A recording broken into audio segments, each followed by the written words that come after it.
तो न्यूटन के गति का तीसरा नियम चल रहा था ना। अब उसका उदाहरण लास्ट वाला एक लिख लो, रॉकेट का उदाहरण। तो रॉकेट में क्या होता है देख लो। कोई जलाया है रॉकेट?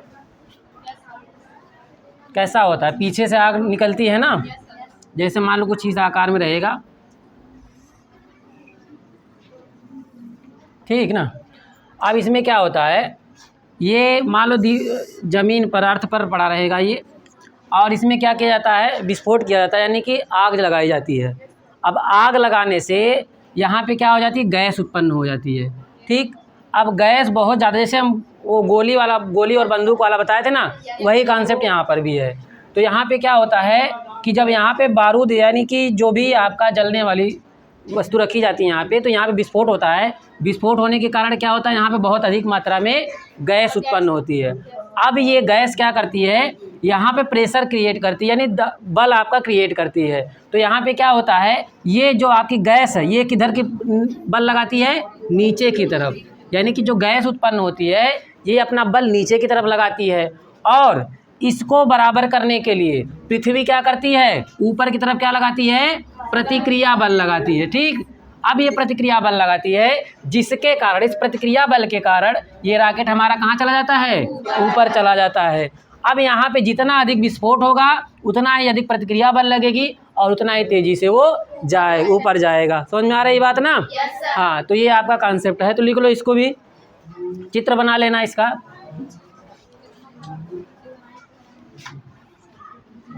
अच्छा ये बताओ, इसको ऐसा नुकीला क्यों बनाते हैं? एयर फ्रिक्शन को कम कर सकता है ये।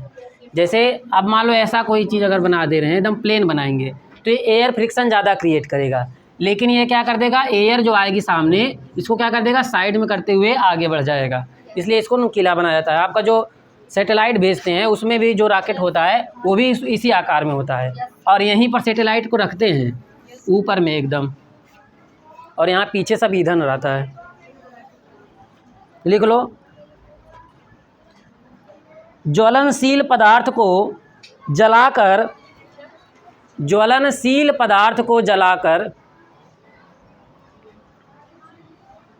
गैस उत्पन्न की जाती है।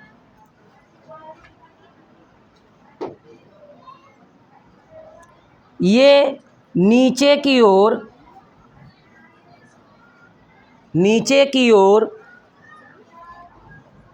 तीव्र वेग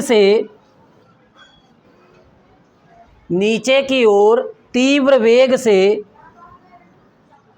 एक जेट के रूप में निकलती है।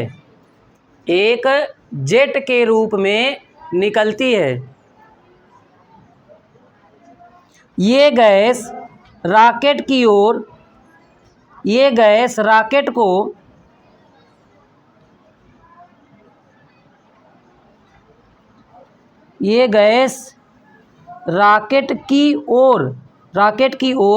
आकर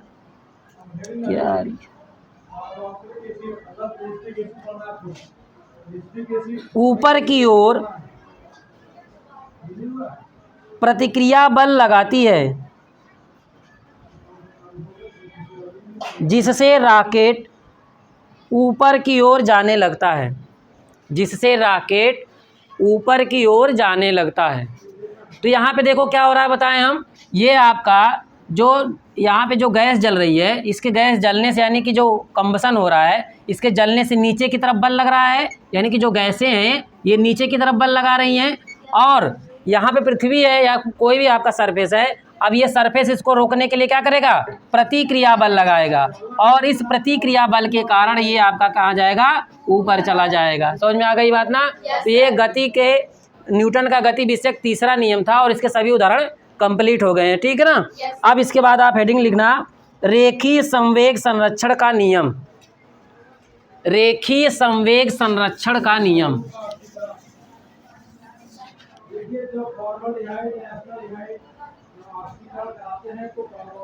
तो रेखीय संवेग बताए थे आपको, क्या होता है, द्रव्यमान और वेग का गुणनफल क्या कहलाता है, रेखीय संवेग कहलाता है। यही होता है ना।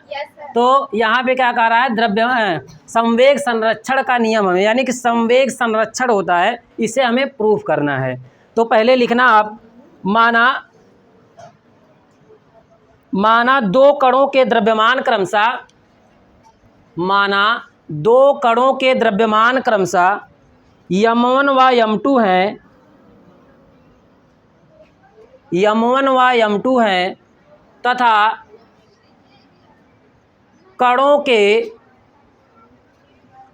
के ताक्षणिक संवेग P1 व P2 हैं, P1 व P2 हैं।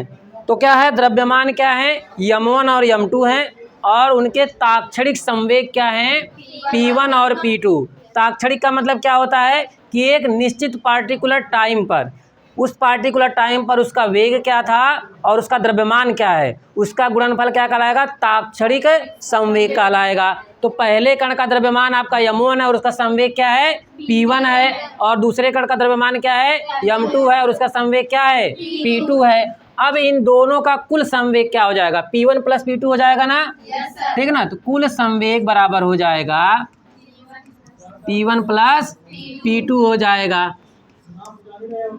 अब देखो, अब ये P1 प्लस P2 हो गया, और इसको समीकरण नंबर 1 दे देना आप।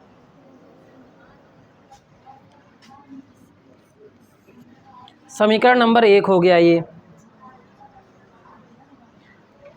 अब अगर कोई कण है, उसके पास द्रव्यमान m1 है और उसका वेग v1 है, तो किसी त्वरण से चल रहा होगा।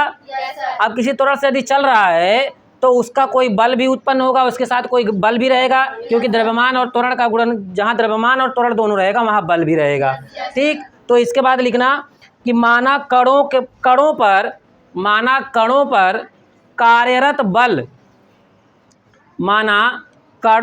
कार्यरत बल क्रमशः F1 व F2 हैं,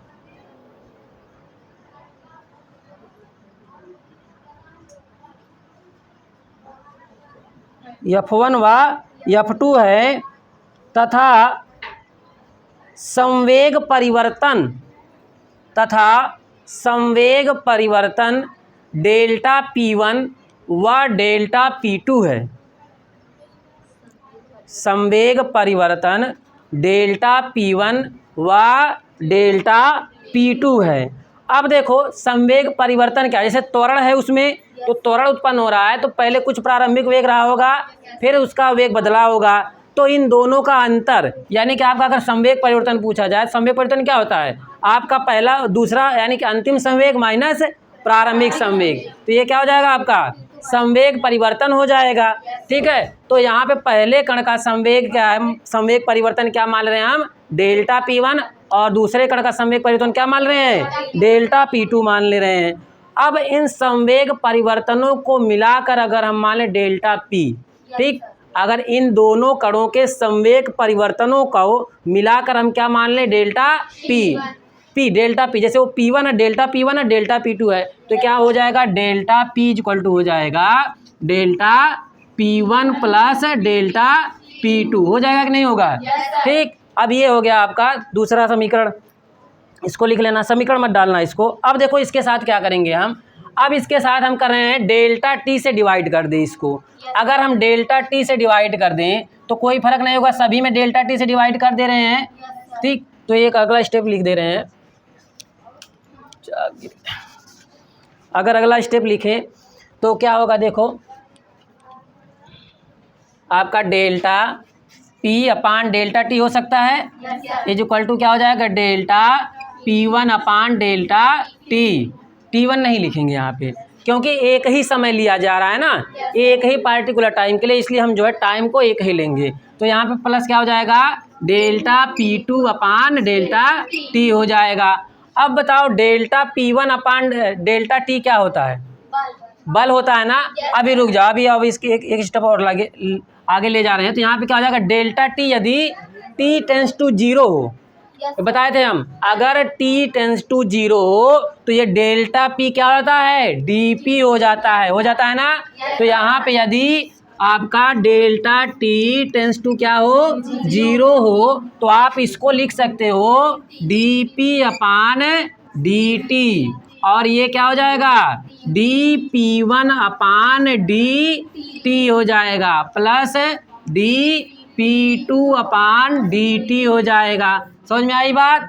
तो अगर ये आपका डेल्टा टी टेंस टू क्या है, 0 है, तो dp1/dt ये भी आपका क्या है, संवेग परिवर्तन की दर है, और संवेग परिवर्तन की दर क्या होता है, बल होता है। तो अगर हम मान ले रहे हैं पहले कण के द्वारा, हम मान रहे थे शुरू में कि पहले कण का कितना बल उत्पन्न कर रहा है, F1, और दूसरा कितना उत्पन्न कर रहा है, F2 उत्पन्न कर रहा है। तो अगर हम ये आपका डेल्टा P1/dt dp1/dt क्या हो जाएगा, F1 हो जाएगा, तो इसको हम F1 लिख सकते हैं, और प्लस अब यहाँ पे dp2/dt क्या हो जाएगा, F2 हो जाएगा। ठीक, अब यहाँ पे आपका आ गया ये dp/dt। ठीक, अब इसको लिख लो आप लोग, और इसको समीकरण नंबर 1 दे देना। सॉरी, वो तो 1 हो गया ना, इसको 2 दे देना।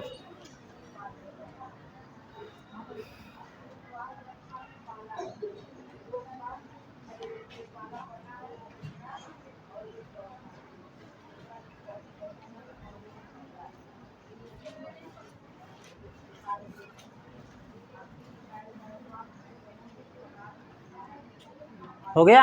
Yes sir. अब देखते हैं आगे। हाँ, नहीं मिटाएंगे, रुक जाओ। अब देखो, जो आपका कण है जो F1 बल लगा रहा है, ठीक, जो F1 बल महसूस कर रहा है, F1 बल जिसके ऊपर उत्पन्न हो रहा है, उसके पास मान ले रहे हैं जो F1 बल है वो 2 तरीके से उत्पन्न हो रहा है। एक तो खुद का उत्पन्न हो रहा है, और मान ले रहे हैं बाहरी बल भी उस पर काम कर रहे हैं। समझ में आ रही बात? यानी कि जो F1 बल है, F1 बल 2 प्रकार से मिलके बना है। एक तो ये कण खुद उत्पन्न कर रहा है बल, और ऐसा भी मान ले रहे हैं कि बाहर से भी कुछ इस पर बल लग रहे हैं। जैसे मान लो कि आपका चल रहा है, तो इसके अंदर खुद का तो त्वरण है, खुद का बल है, लेकिन इस पर एयर का भी तो फ्रिक्शन लगता है, या कोई दूसरा भी कण उसको टक्कर मार रहा है, तो उसका वो क्या हो गया, एक्सटर्नल हो गया। और अगर जो इसके कण का खुद का है, इसको हम मान रहे हैं इंटरनल, यानी कि जो आपका कुल बल है, बाहरी बल और उसका खुद का बल, ये दोनों मिला के होगा। समझ में आ रही बात? जैसे मान लो ये कण जा रहा है आगे, अब इसके पास ये खुद का त्वरण है, खुद का बल है, ठीक, ये तो आपका इसका इंटरनल हो गया। लेकिन यही कण के ऊपर मान लो कि कोई दूसरा भी टक्कर मारा है हल्के बल से, और या एयर का फ्रिक्शन लग रहा है इस पे, तो ये कौन सा बल हो गया, यहाँ पे एक्सटर्नल या बाहरी बल हो गया। तो इसके पास 2 बल हैं, एक इंटरनल है जो खुद का है, और एक एक्सटर्नल है जो बाहर से लगा रहा है। तो यहाँ पे F1 को हम मान सकते हैं F1 internal plus F1 external, मान सकते हैं कि नहीं मान सकते हैं? इसी तरह आपका F2 बल है, ये भी ऐसे सेम होगा, F2 हो जाएगा आपका F2 internal plus F2 external. ठीक, अब यहाँ पे देखते हैं जो आपका इंटरनल है, यदि टक्कर लगा रहा है तो क्रिया और प्रतिक्रिया बल बराबर होता है कि नहीं होता है? अगर ये दोनों टक्कर लगा रहे हैं, तो जो आपका ये इंटरनल है, वही जो F1 का इंटरनल है वही F2 का इंटरनल होगा कि नहीं होगा? अब देखो, इसमें हम इसको रख रहे हैं पहले, इस समीकरण में, समीकरण 2 में इसका मान रख रहे हैं, तो समीकरण 2 में इसका मान रखेंगे तो क्या हो जाएगा, देखो dp अपान क्या होगा, dt is equal to F1 की जगह आप क्या रखेंगे, हम F1 internal plus F1 external, फिर प्लस F2 है, F2 की जगह आप क्या लिखेंगे, F2 internal plus F2 external. समझ में आ रही बात? अब यहाँ पे देखो, अब क्योंकि ये दोनों मान लो अब टक्कर लगा रहे हैं, तो टक्कर लगाएंगे तो क्रिया प्रतिक्रिया नियम से क्या होगा कि आपका दोनों इंटरनल बराबर होगा, यानी कि जो पहला जिस बल से लगाएगा उतना ही दूसरा बल भी उसी से लगाएगा, लेकिन दिशा क्या होगी, विपरीत होगी। तो यानी कि अगर आपका ये प्लस दिशा में है तो ये क्या होगा, माइनस दिशा में होगा। यानी ये बराबर होंगे और विपरीत होंगे। तो यानी कि यहाँ पे हम क्या ऐसा लिख सकते हैं क्या कि F1 internal plus F2 internal is equal to 0 लिख सकते हैं कि नहीं? क्योंकि दोनों टक्कर लगा रहे हैं और टक्कर लगाने पे आपको बताए थे न्यूटन के तीसरे नियम से कि क्रिया और प्रतिक्रिया के बल बराबर होते हैं लेकिन दिशा क्या होती है? विपरीत होती है। तो अगर दिशा विपरीत है तो ये दोनों, अगर एक प्लस में होगा तो दूसरा उतना ही माइनस में होगा, इसलिए दोनों क्या हो जाएंगे मिलके? 0 हो जाएंगे। तो यहाँ पे देखो D P upon D T is equal to, अब इसको हम 0 रख दे रहे हैं तो यह हो जाएगा F2 एक्सटर्नल, F2 एक्सटर्नल या F1 एक्सटर्नल पहले लिख दे रहे हैं, F1 external plus F2 external मान ले रहे हैं। अब यहाँ पे देखो, अब यहाँ पे आपको एक चीज़ सपोज करना पड़ेगा। क्या सपोज करना पड़ेगा? कि जितना एक्सटर्नल बल F1 पे लग रहा है उतना ही एक्सटर्नल बल आपका F2 पर भी लग रहा है, ठीक। और क्योंकि दोनों टक्कर लगा रहे हैं तो ये दोनों के भी दिशा विपरीत होगी। अब ये अगर हम मानेंगे तब, ये आपका रियल में नहीं हो सकता है लेकिन ये तो सच में होगा, ऐसे ही होगा। लेकिन अगर यहाँ में सपोज करना पड़ेगा, अगर हम सपोज कर रहे हैं कि दोनों पर एक्सटर्नल बल बराबर लग रहे हैं, अगर दोनों पर एक्सटर्नल बल बराबर लग रहे हैं और दोनों क्या हो रहे हैं? एक दूसरे के पास आ रहे हैं, यानी कि एक दूसरे के विपरीत दिशा में आ रहे हैं, विपरीत दिशा में आएंगे। इसका मतलब क्या है कि बल का परिमाण तो बराबर होगा लेकिन दिशा क्या होगी? विपरीत होगी। अगर दिशा विपरीत होगी तो ये भी आपका क्या हो जाएगा? 0 हो जाएगा। क्या हो जाएगा? 0 हो जाएगा। तो यहाँ पे हम क्या मान लेंगे कि माना आपका पहले कण का एक्सटर्नल बल बराबर दूसरे कण का एक्सटर्नल बल। तो यहाँ पे भी हम ये क्या मान ले रहे हैं? जो आपका F1 एक्सटर्नल, यहाँ लेट करेंगे, मान लेंगे, ठीक ना। तो F1 external plus F2 external बराबर क्या मान लेंगे? 0 मान लेंगे। तो यहाँ पे देखो डी आप P upon D T is equal to क्या हो जाएगा? 0 हो जाएगा। तो अगर हम इसका क्रॉस मल्टीप्लाई करेंगे तो dp बराबर भी 0 हो जाएगा, ठीक ना। यानी यहाँ पे dp बराबर भी 0 हो जाएगा, dp, क्योंकि इसको अगर इसके ले जाएंगे तो ये 0 कर देगा, ठीक। तो dp बराबर 0 हो गया। अब dp है क्या? dp है आपका संवेग में परिवर्तन। dp क्या है? संवेग में परिवर्तन, यानी कि P2 माइनस P1 है ये। समझ में आ रही बात? ये क्या है? P2 माइनस P1 है। संवेग में परिवर्तन, D का मतलब क्या है? डिफरेंस होता है। तो यहाँ पे इसको हम लिख सकते हैं P2 minus P1 is equal to क्या हो जाएगा? 0 हो जाएगा। तो इसको और हम क्या लिख सकते हैं? P1 बराबर, ऊपर लिख दें आपका, यहाँ पे देखो हो जाएगा आपका, देखो अब ये आपका डी टी इक्वल टू 0 हो जाएगा ना, क्रॉस मल्टीप्लाई होगा। तो डी पी इक्वल टू अगर 0 हो जा रहा है और डी पी मतलब डिफरेंस ऑफ आपका क्या है? संवेग का है। तो यहाँ पे आपका हो जाएगा P2 minus P1 is equal to क्या हो जाएगा? 0। तो P2 बराबर क्या हो रहा है यहाँ पे? P1। अब देखो P1 और P2 क्या माने थे हम? आपके ताक्षणिक संवेग दोनों कणों के माने थे। तो दोनों के संवेग क्या मिल गए हमें? बराबर। यही क्या है? आपका संवेग संरक्षण का नियम है। समझ में आ गई बात? तो ये आपका प्रूफ हो गया। लिख डालो इसको।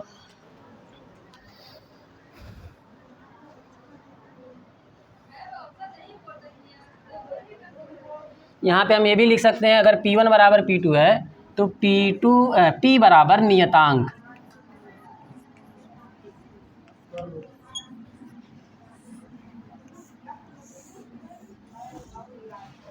हम तो सोचे आज में नहीं हो पाएगा लेकिन हो गया।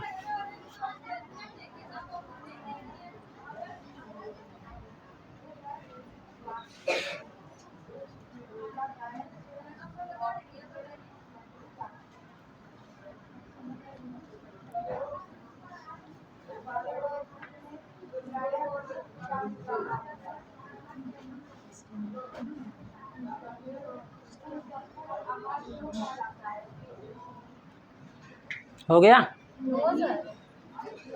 लिखो जल्दी जल्दी।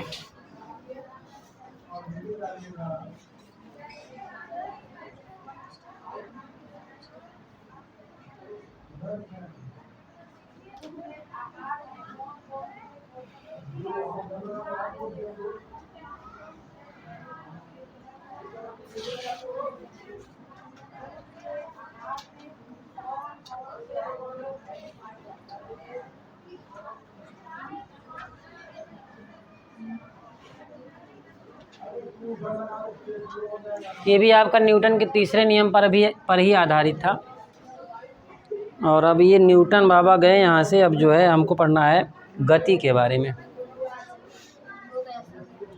हो गया सबका? अब हेडिंग डालना एक समान वृत्तीय गति। एक समान वृत्तीय गति।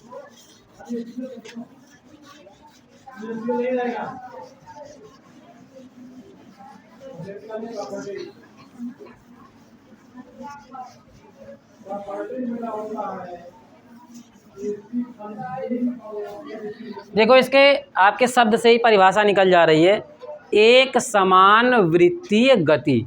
तो अगर कोई कण है वो एक वृत्ताकार पथ पर चक्कर लगा रहा है, कोई कण है जो एक वृत्ताकार पथ पर चक्कर लगा रहा है और उसके प्रत्येक क्षण उसकी चाल जो है एक समान है, तो वो आपकी एक समान वृत्तीय गति में कहेंगे उसको। जैसे मान लो कि ये आपका कोई वृत्त है, वृत्त तो सब लोग आप जानते हो। अब वृत्त है और वृत्त के पथ पर एक समान चाल से ये चल रहा है प्रत्येक क्षण पे, तो इसकी गति क्या कहलाएगी? आपकी एक समान वृत्तीय गति कहलाएगी। समझ में आ गई बात? ठीक है, तो ये आपका एक समान वृत्तीय गति है। लिख लो इसको। माना कि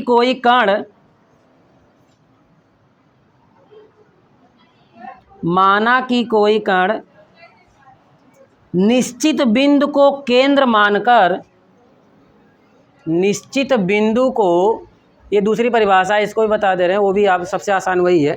निश्चित बिंदु को केंद्र मानकर उसके चारों ओर नियत चाल से चलता है, तो इसकी गति एक समान वृत्तीय गति कहलाती है। तो इसकी गति एक समान वृत्तीय गति कहलाती है। तो ये क्या यहाँ पे क्या कह रहा है कि किसी बिंदु को केंद्र मानकर और क्या करे, एक समान चाल से गति करे, तो ये आपकी चाल क्या कहलाएगी? एक समान वृत्तीय गति कहलाएगी। आप दूसरी परिभाषा क्या हम बोले हैं कि यदि कोई कण एक वृत्तीय पथ पर, ठीक है ना, अगर वृत्तीय पथ बोल दिए तो उसका केंद्र होगा ही होगा। एक वृत्तीय पथ पर एक समान चाल से गति करे, तो ऐसी गति हमारी क्या कहलाती है? एक समान वृत्तीय गति कहलाती है। ठीक, अब लिखना उसके नीचे, यदि गति एक ऐसे त्वरण के अंतर्गत होती है, ये भी दूसरी अगली परिभाषा है, यदि गति एक ऐसे त्वरण के अंतर्गत होती है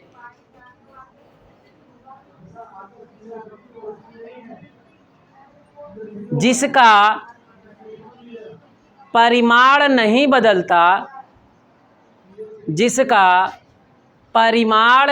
बदलता परंतु दिशा बदलती है।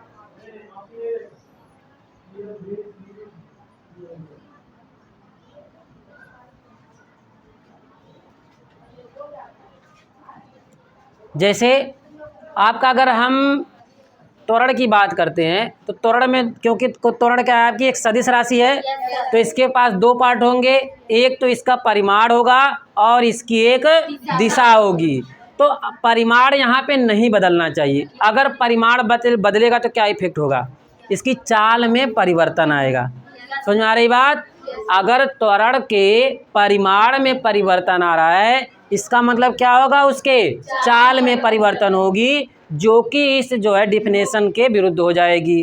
क्योंकि यहाँ पे क्या कह रहा है कि एक समान चाल चाहिए। अगर एक समान चाल चाहिए तो यहाँ पे आपके त्वरण का परिमाण नहीं बदलना चाहिए और दिशा तो हर क्षण बदलती रहेगी। क्योंकि आपकी अगर यहाँ पे है तो अगर मान लो ये वृत्तीय पथ पर चल रहा है तो यहाँ पे अगर कण है तो इसकी दिशा क्या होती है, इस पर खींची गई स्पर्श रेखा की दिशा होती है। अब मान लो ये कण यहाँ पे आ गया, फिर इसके पर स्पर्श रेखा खींच दो, अब यहाँ पे आ गया तो इस पर स्पर्श रेखा खींच दो, तो ये स्पर्श रेखा ही क्या कहलाती है, इसकी दिशा बताती है।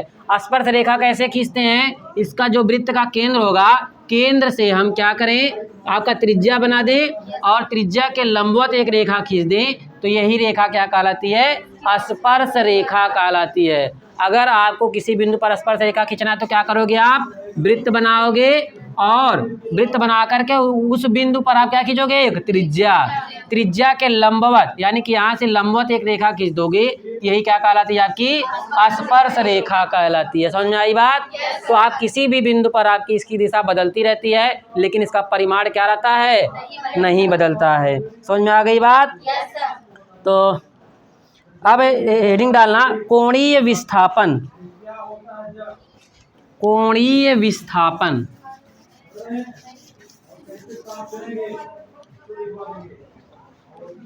कोणीय विस्थापन क्या है, इसको भी समझ लेते हैं।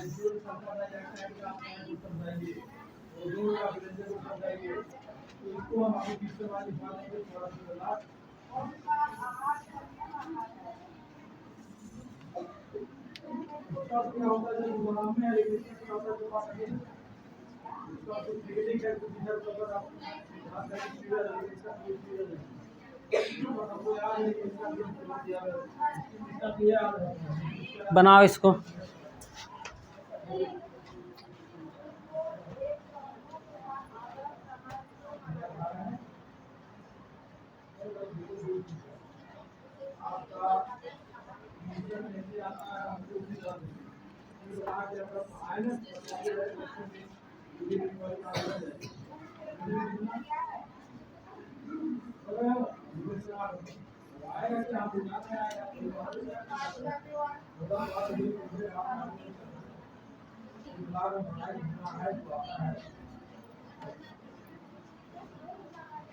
हो गया, बन गया? देखो यहाँ पे मान लो कि कोई कण है, वो एक समान वृत्तीय गति कर रहा है, एक समान वृत्तीय गति, समझ गए आप लोग? एक समान वृत्तीय गति कर रहा है और वो बिंदु P से चलना स्टार्ट कर रहा है। बिंदु P से चलना स्टार्ट किया और यहाँ पे बिंदु आने पर आपका T1 समय लगा, और फिर यहाँ से आपका फिर यहीं से फिर यहाँ पे पहुँचने में इसको कितना समय लगा, T2 समय लगा। तो आपको अगर ये बिंदु मान ले रहे हैं, तो कोई बिंदु नाम दे दे रहे हैं, A है और ये बिंदु B है, तो A से B तक पहुँचने में कितना समय लगेगा आपका, T2 माइनस T1, यही लगेगा ना। आपका बिंदु A से B तक, यहाँ से यानी P से लेकर आपका A तक पहुँचने में कितना समय लग रहा है, T1 समय लग रहा है, और P से लेकर यानी बिंदु B तक पहुँचने में कितना समय लग रहा है, T2 समय लग रहा है। तो आपका समय अंतराल बराबर हो जाएगा, समय अंतराल बराबर क्या हो जाएगा, T2 माइनस T1 हो जाएगा। ठीक है, ये आपका समय अंतराल हो गया। और आपका जो कोणीय विस्थापन होगा, कोणीय विस्थापन मतलब क्या है, कोण में विस्थापन, यानी कोण में जो परिवर्तन है। यानी कि अगर हम बोलें कि बिंदु A से B तक में कोणीय विस्थापन कितना हुआ, यानी कि कोण कितना बना, एंगल कितना बना, तो पहले मान ले रहे हैं आपका जब बिंदु A पर था तो P से लेकर आपका A पर जाने में कितना एंगल बना, θ1 बना, और फिर इसी P से लेकर B तक जाने में θ2 एंगल बना। तो आपका कोणीय विस्थापन हो जाएगा डेल्टा थीटा इक्वल टू हो जाएगा θ2 माइनस θ1 हो जाएगा। इसकी डिफिनेशन हम कल बता देंगे, आप यहाँ तक लिख लो। ठीक।